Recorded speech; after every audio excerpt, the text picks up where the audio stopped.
मनुस्मृति जलाने वाले डॉक्टर अंबेडकर, महिलाओं के हितों की आवाज उठाने के लिए जाने जाने वाले डॉक्टर अंबेडकर, 57 साल की उम्र में 39 साल की महिला से विवाह करने वाले डॉक्टर अंबेडकर, अंतर जाति विवाह करने वाले डॉक्टर अंबेडकर और हर जगह हर यात्रा में अपनी पत्नी को साथ में लेकर जाने वाले डॉक्टर अंबेडकर अगर आम जनता को यह भाषण सुना रहे हैं तो वह आम जनता में महिलाओं के लिए कौन सा स्तर कायम करने की बात कर रहे हैं।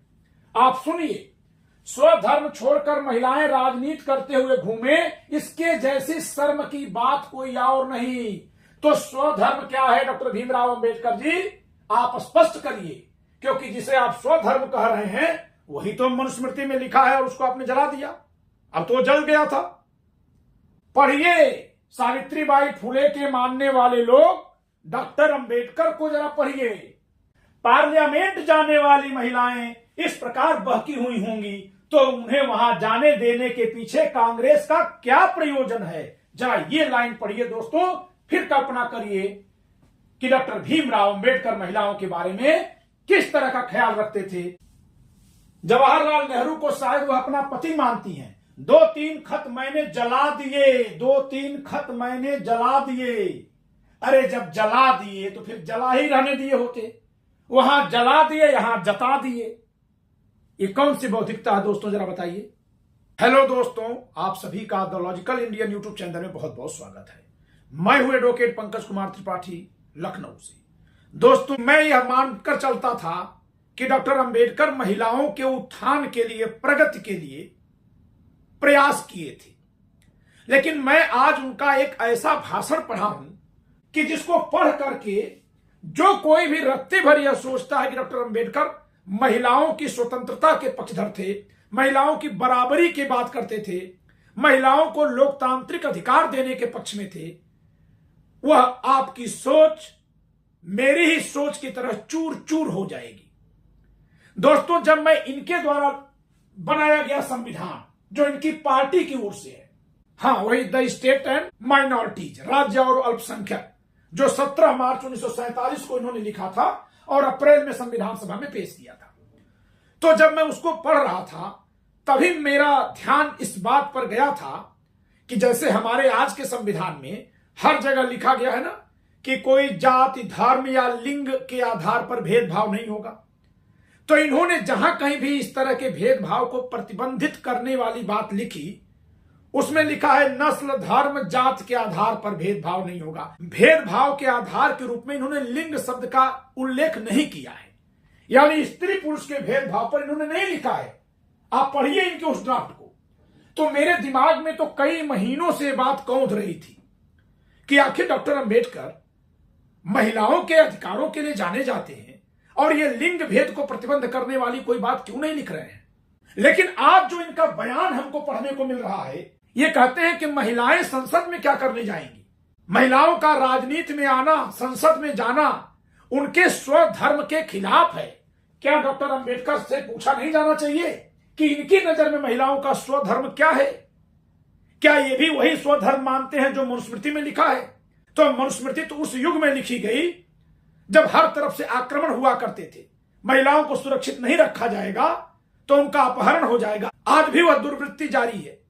जिस कालखंड में मनुस्मृति लिखी गई उस समय कोई पुलिस प्रशासन की व्यवस्था नहीं थी, उस समय कोई 112 नंबर डायल नहीं था, उस समय कोई महिला के लिए अलग से हेल्पलाइन नंबर नहीं था, उस समय पूरे भारत की सीमाओं पर सेना नहीं तैनात थी, उस समय न केवल विदेशी आक्रमण होते थे बल्कि आपस में भी देश के भीतर के राजा एक दूसरे पर आक्रमण करते थे। साथ ही बहुत सारे कबीले हुआ करते थे जो एक दूसरे पर हमलावर होते थे। लेकिन उस समय की पुरानी किताब को ये अपनी आधुनिक सोच का हवाला देकर जलाते हैं। लेकिन जो खुद इनकी सोच निकल कर आई, आप पढ़कर दंग हो जाएंगे। चलिए आपको मैं पढ़ाता हूं, कहां मिलेगा वो। बाबा साहब डॉक्टर अंबेडकर संपूर्ण वांग्मय हिंदी माध्यम का अंतिम खंड, खंड 40 के पृष्ठ संख्या 467 467 पर वह लेख छपा है। और कितनी आश्चर्य की बात है कि वह जो लेख है वो डॉक्टर भीमराव अंबेडकर का वह भाषण है जो इन्होंने बौद्ध धर्म की दीक्षा लेने के यानी 14 अक्टूबर 1956 के ठीक अगले दिन 15 अक्टूबर 1956 को दिया है। चलिए आइए पढ़ाते हैं आपको। दोस्तों, महिलाओं के बारे में दिया गया डॉक्टर भीमराव अंबेडकर का वह बयान, जिस लेख का एक अंश है, जिस भाषण का अंश है, वह पृष्ठ संख्या 463 से आरंभ होता है, जिसका शीर्षक है राजनीति में भक्ति अगर विभूति पूजा की जगह लेती है तो तानाशाही निर्माण होने का खतरा पैदा हो जाता है। इस शीर्षक के अधीन जो इनका भाषण यहां प्रकाशित है उसी में वह लिखा हुआ है। 15 अक्टूबर 1956 के दिन नागपुर में यह कार्यक्रम हुआ है। आप देखिए,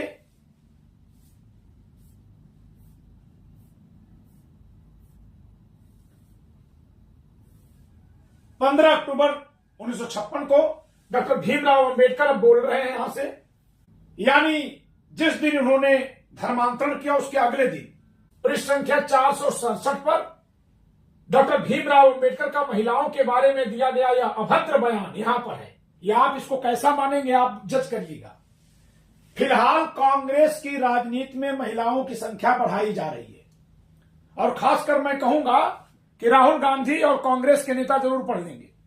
लोग कहते हैं ना कि पंडित जवाहरलाल नेहरू के चरित्र पर सवाल केवल भाजपाई और संघी उठाते हैं। ये देखिए डॉक्टर भीमराव अंबेडकर जनसभा में क्या बोल रहे हैं।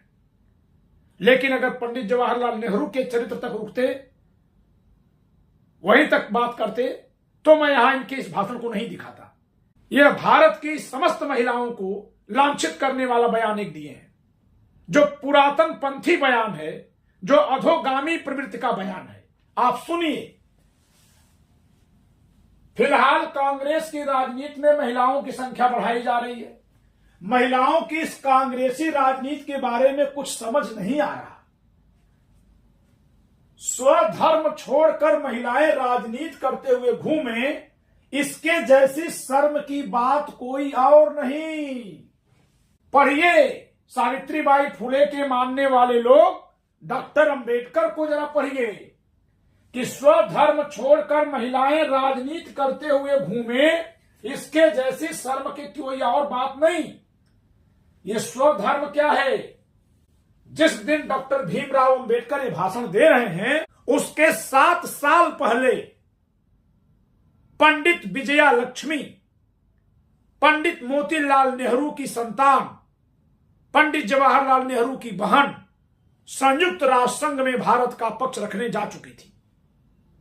संविधान सभा में एक सदस्य बोल रहे हैं कि पंडित मोतीलाल नेहरू ने देश के लिए जो किया वह आशीर्वाद के रूप में उनकी योग्य संतान के रूप में फलित हो रहा है। कि जहां पंडित जवाहरलाल नेहरू देश में प्रधानमंत्री की भूमिका निभा रहे हैं, संविधान निर्माण में लगे हुए हैं, वहीं पंडित मोतीलाल की बेटी विजया लक्ष्मी पंडित इस समय भारत की ओर से संयुक्त राष्ट्र संघ में सहयोग कर रही हैं।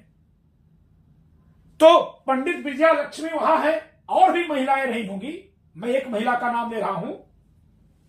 लेकिन डॉक्टर अंबेडकर, मनुस्मृति जलाने वाले डॉक्टर अंबेडकर, महिलाओं के हितों की आवाज उठाने के लिए जाने जाने वाले डॉक्टर अंबेडकर, 57 साल की उम्र में 39 साल की महिला से विवाह करने वाले डॉक्टर अंबेडकर, अंतर जाति विवाह करने वाले डॉक्टर अंबेडकर, और हर जगह हर यात्रा में अपनी पत्नी को साथ में लेकर जाने वाले डॉक्टर अंबेडकर अगर आम जनता को यह भाषण सुना रहे हैं, तो वह आम जनता में महिलाओं के लिए कौन सा स्तर कायम करने की बात कर रहे हैं।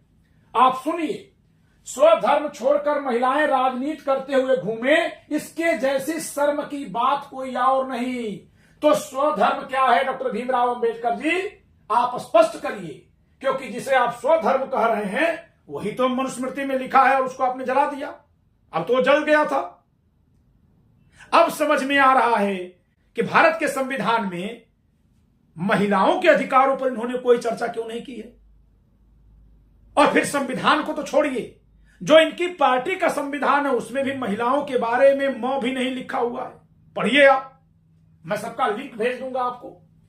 महाराष्ट्र की महिलाओं द्वारा अब केवल कसोटा, जरा ध्यान दीजिएगा, मैं ब्रैकेट छोड़कर पढ़ूंगा। अब देखिए कितना भद्दा बयान दे रहे हैं। महाराष्ट्र की महिलाओं द्वारा अब केवल कसोटा खोलना ही बाकी रह गया है। इससे भद्दा बयान कोई हो सकता है क्या? महाराष्ट्र में साड़ी पहनने की जो स्टाइल है उसमें जो कसोटा लगाया जाता है, यानी आगे से साड़ी ले जाकर पीछे धोती की तरह से उसको खोसा जाता है। उसको खोलने का मतलब महिला अपने कपड़े को खोल दी, यानी कि ये एक तरह से कह रहे हैं कि कपड़ा खोलना ही बाकी रह गया है। यहां देखिए ब्रैकेट में कसोटा शब्द का अर्थ लिखा है, महाराष्ट्रीय ढंग से साड़ी पहनते हुए 9 गज की साड़ी का पीछे की ओर खूंसा गया सिरा, इसके खुलने से एक तरह से साड़ी खुल जाती है। व्यंजनार्थ है लाज शर्म या मर्यादा का त्याग करना, मतलब लाज शर्म या मर्यादा का त्याग करने का उल्लेख करने के लिए इस स्तर की भाषा का प्रयोग कोई भी व्यक्ति जो करेगा उसके बारे में क्या कहा जाएगा। मैं तो आज एकदम शर्म से गड़ा जा रहा हूं कि हम डॉक्टर भीमराव अंबेडकर को महिलावादी मान करके सबको पढ़ा रहे थे। इतने पर ही नहीं रुक रहे हैं, और पढ़िए, महिलाएं विधानसभा में जाएंगी तो पुरुष क्या करेंगे। महिला आरक्षण के विरोधी आज ही नहीं है, डॉक्टर भीमराव अंबेडकर तो महिलाओं के बिना आरक्षण के भी चुनाव लड़ने पर खिलाफ में थे। सोचिए, ये है डॉक्टर भीमराव अंबेडकर। पढ़िए इनके हिंदी वांग्मय 40 के पृष्ठ संख्या 467 पर, फिर समझ में आएगा कि डॉक्टर भीमराव अंबेडकर कितने महिलावादी थे। क्या कह रहे हैं कि महिलाएं विधानसभा में जाएंगे तो पुरुष क्या करेंगे, डॉक्टर अंबेडकर बताएं ना। आपने देखा ना दोस्तों कि जब डॉक्टर अंबेडकर महार जात का गौरव गायन किए हैं तो वहां के चाभार, मांग या मशक जात के बारे में कोई उल्लेख नहीं करते हैं, उल्टे उनको अपने से दूर खारिज करते हैं। यहां जब स्त्रियों की बात आई तो अपने पुरुषवाद को दिखा रहे हैं। अब मैं तो यही निष्कर्ष निकाल पा रहा हूं, आप कोई और अर्थ निकाल पा रहे हो जरा पढ़ लीजिएगा कि अगर महिलाएं विधानसभा में जाएंगी तो पुरुष क्या करेंगे। दिन भर लोकसभा में रहने के बाद जब फाइलें बगल में दबाए महिलाएं घर लौटेंगी तब क्या उनके पति टेबल पर भोजन रखेंगे। ये क्या है, ये डॉक्टर अंबेडकर जो विदेश से लौटकर आए हैं उनका विचार, और बौद्ध धर्म स्वीकार करने के बाद का मनुस्मृति जलाने वाले डॉक्टर अंबेडकर का विचार। अब महिला विरोधी बयान के लिए क्या जलाया जाएगा बताइए, अब क्या जलाया जाए, क्योंकि महिला विरोधी होने के नाते ही इन्होंने उस मनुस्मृति को जला दिया जिसके रहते हुए भी सती प्रथा देश में बंद करवाई जा चुकी थी। कोई किताब जलाने नहीं गया था। यूरोप में पुनर्जागरण आया, उसी बाइबल के चलते वहां अंधयुग था, वो बाइबल आज भी ज्यों की त्यों है और पूरे दुनिया का सबसे मॉडर्न इलाका बन गया यूरोप। कोई भी विद्वान बाइबल जलाने नहीं गया, लेकिन डॉक्टर अंबेडकर एक अनोखे विद्वान थे जो सनसनी पैदा करने के लिए या क्या करने के लिए मनुस्मृति जलाए। लेकिन जब आप जलाए तो फिर आपका खुद का विचार क्या है, यह तो परखा जाएगा। तो जब दिन भर लोकसभा में रहने के बाद फाइलें बगल में दबाए महिलाएं घर लौटेंगी तब क्या उनके पति टेबल पर भोजन रखेंगे।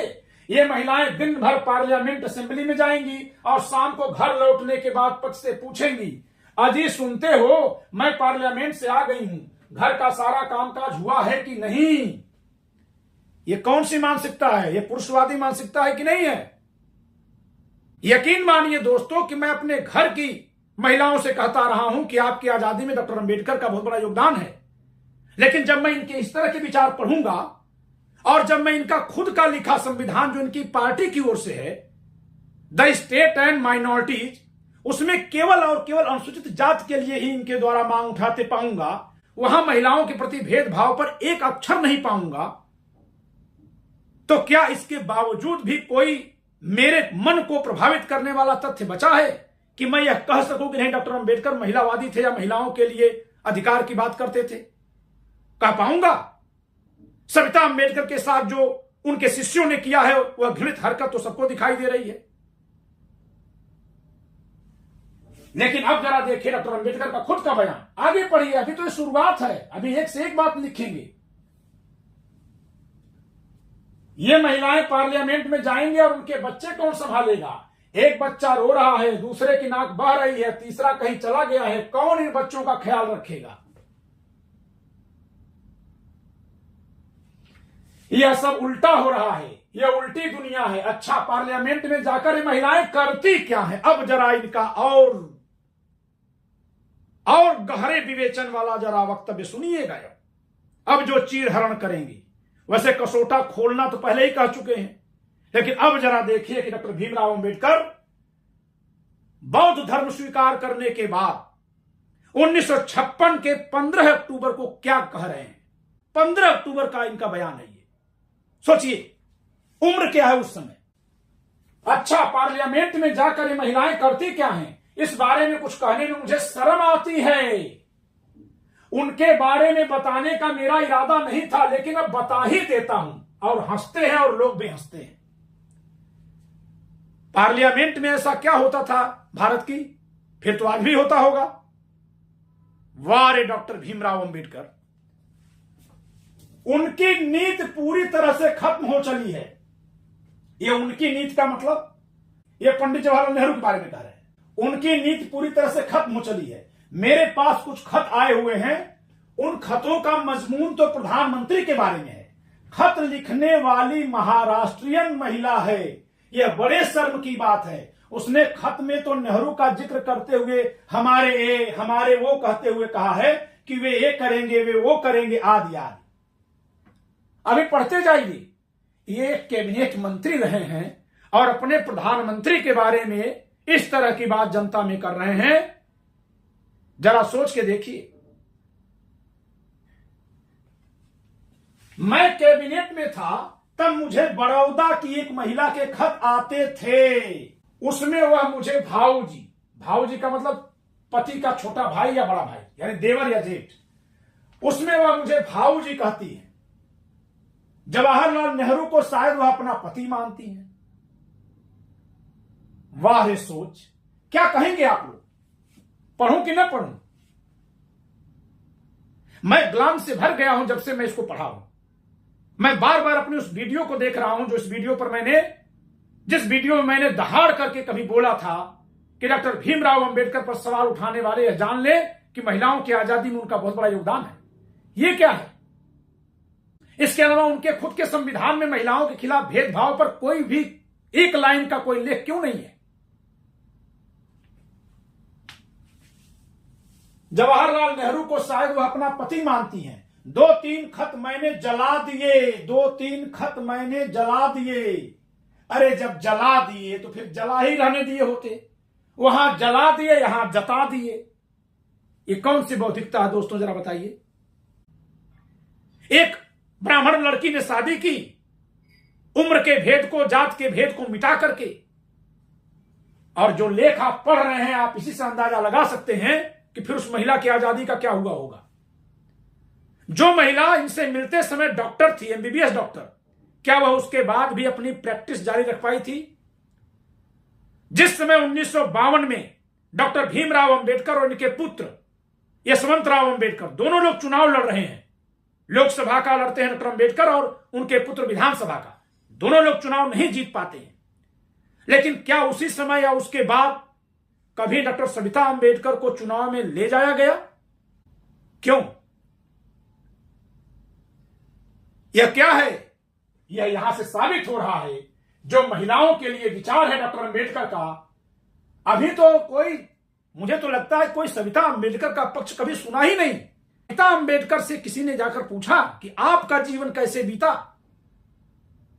उनका भी पक्ष पूछा जाना चाहिए, क्योंकि डॉक्टर अंबेडकर के इस तरह के बयान पढ़ करके बड़ा अचंभा हो रहा है। तो क्या लिख रहे हैं? मेरे इस्तीफा देने के बाद नेहरू द्वारा जो मुझे पार्टी दी, नेहरू अजीब लोगों के साथ घुल मिल रहे थे। यह देखकर मैंने उनकी कोट की बाजू को खींचकर उनका ध्यान अपनी तरफ किया और अपने पास का खत उन्हें दिखाया। जरा कल्पना करिए दोस्तों कि इन्होंने इस्तीफा दिया है और इस्तीफा देने के बाद पार्टी वाले कि इन्हें खत लेकर गए हैं वहां। पहले इन पर सवाल होना चाहिए ना। ये वो खत अपनी कोट में रखकर वहां गए हैं और देश के प्रधानमंत्री को खींचकर वहां पत्र दिखा रहे हैं। चारों तरफ सब लोग देख रहे होंगे। क्या यही सार्वजनिक शिष्टाचार है? लेकिन फिर देखिए आगे कहा क्या रहे हैं। तब उन्होंने कहा, ऐसे बेकार के खत मेरे पास हजारों में आते हैं, उन्हें नजरअंदाज कीजिए। यह कौन कहा? जवाहरलाल नेहरू ने। कोई भी व्यक्ति जो सफल होता है, यदि वह पुरुष है तो उस पर महिलाएं आकर्षित होती हैं, यदि वह स्त्री है तो उस पर पुरुष आकर्षित होते हैं। यह प्रकृति है। भगवान राम के जीवन में यह पाया गया है कि जब वो जनकपुर जाते हैं तो बहुत सारी महिलाएं उन पर रीझती हैं। जो बुजुर्ग महिलाएं हैं वो चाहती हैं कि पुत्र के रूप में हमारा होता। जो छोटी बच्चियां वो चाहती हैं कि भाई होता, पिता होता। तमाम तरुणी युवा महिलाएं चाहती हैं कि हमें ऐसा वर मिल गया होता। उस घटना के जरिए क्या दर्शाया गया है कि यदि कोई सक्षम है तो उस पर महिलाएं आकर्षित होंगी। यह तो प्राकृतिक है। लेकिन उसका हम भोड़ेपन से मजाक उड़ाएं, यह क्या तरीका है? आखिर पंडित जवाहरलाल नेहरू ने जो उपाय बताया है उसके अलावा उपाय क्या है? और एक बात और भी, वही तारीफ अगर कोई पुरुष करेगा पुरुष की, क्या बड़े हैंडसम लग रहे हैं, बहुत अच्छे व्यक्ति हैं, और वही तारीफ अगर कोई महिला कर देगी ना, तो दोनों के अर्थ में केवल उनके लिंग भेद के कारण हमारे मन में भेद उत्पन्न होता है। लेकिन डॉक्टर अंबेडकर अभी जो बोले हैं महिलाओं के बारे में भी बहुत कुछ है, पढ़िए इसको। उन्हें नजरअंदाज कीजिए। तब उन्होंने कहा, यानी पंडित जवाहरलाल नेहरू ने इनसे कहा, ऐसे बेकार के खत मेरे पास हजारों में आते हैं, उन्हें नजरअंदाज कीजिए। मालवणकर से पूछिए, वही मालवणकर जो इनके मित्र थे, जिनके यहां डॉक्टर थी डॉक्टर सविता अम्बेडकर, यह कैसा जवाब हुआ? बड़ौदा की महिला तुम्हारा नाम बदनाम कर रही है, यही मैं उन्हें समझाना चाहता था। मतलब अगर हम सफल हैं और कोई महिला कहीं हमारा नाम लेकर कोई बात कर रही है तो हम चलेंगे सब जगह रोकने सबको? जो भी सफल व्यक्ति हैं, चाहे स्त्री हो या पुरुष, उनके बारे में ऐसी बहुत सी कहानियां चलती हैं समाज में। लेकिन इसका उपाय क्या है? अनसुना करना। लेकिन उन्होंने कहा कि इस तरह के हजारों खत आते हैं, इसे क्या अपने चरित्र के बारे में जागरूकता कहें? इन सभी बातों पर आपको अच्छी तरह सोचना होगा। पार्लियामेंट जाने वाली महिलाएं इस प्रकार बहकी हुई होंगी तो उन्हें वहां जाने देने के पीछे कांग्रेस का क्या प्रयोजन है? जरा ये लाइन पढ़िए दोस्तों, फिर कल्पना करिए कि डॉक्टर भीमराव अंबेडकर महिलाओं के बारे में किस तरह का ख्याल रखते थे। इसके आगे क्या पढ़ा जाए? तो महिलाओं का स्वधर्म क्या है? महिलाएं पार्लियामेंट क्यों जाएंगी? नहीं जाना चाहिए। वहां जाती हैं अपना साड़ी खोलने के लिए। कसोटा खोलना का मतलब साड़ी खोलना। ये है डॉक्टर अंबेडकर के शब्द। अब आप ही बता दीजिए कि मुझे इनके लिए जो मैंने वीडियो बनाई कि इन्होंने महिला अधिकारों के लिए आवाज उठाई थी, उसके लिए मुझे माफी मांगनी चाहिए कि नहीं माफी मांगनी चाहिए? कि मैं क्यों नहीं पहले ये सब पढ़ा था? तो दोस्तों, डॉक्टर भीमराव अंबेडकर ने महिलाओं के बारे में जो अपना विचार व्यक्त किया है, उसको सुनकर आपको कैसा लगा? कमेंट के जरिए जरूर स्पष्ट करिएगा। जो कुछ मैंने सुनाया वो उनके विचार हैं और उनके उन विचारों पर मेरी अपनी प्रतिक्रियाएं हैं। कमेंट के जरिए अपना विचार जरूर साझा करिएगा। इस वीडियो में इतना ही। जय संविधान।